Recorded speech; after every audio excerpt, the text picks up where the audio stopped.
मोरि सुधारै सो सब भांति, जासु कृपा नहीं कृपा घाती। राम सुस्वामी कुसेबक मोसो, निज दिश देखि दया निधि पोसो।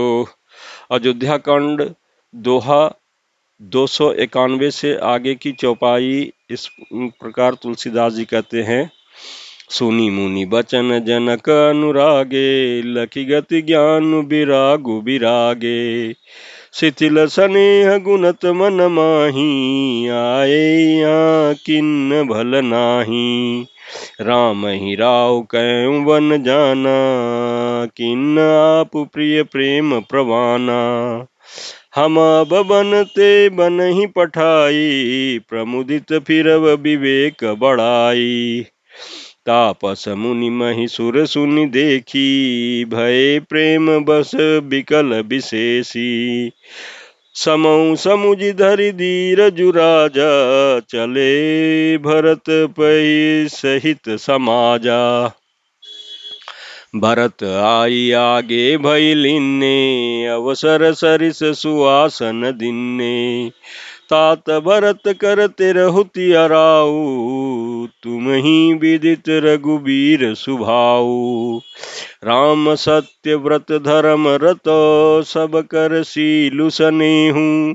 संकट सहत सकोच बसो, कई सुआय सुदेहु। प्रमात सियावर रामचंद्र शंकर जी भजो। अयोध्या कांड दोहा 293। इस चौपाई के प्रसंग में तुलसीदास जी कहते हैं कि मुनि वशिष्ठ जी के वचन सुनकर जनक जी प्रेम में मग्न हो गए। उनकी दशा देखकर ज्ञान और वैराग्य को भी वैराग्य हो गया, अर्थात उनके ज्ञान वैराग्य छूट से गए।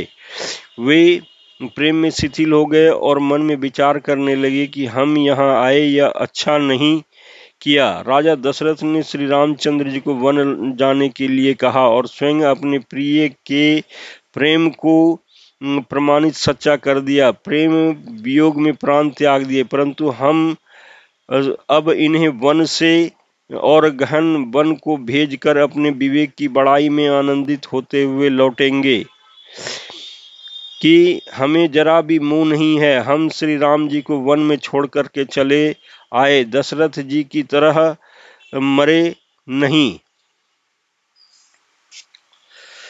तपस्वी मुनि और ब्राह्मण यह सब कुछ सुन और देखकर प्रेमवश बहुत ही व्याकुल हो गए। समय का विचार करके राजा जनक जी धीरज धरकर समाज सहित भरत जी के पास चले।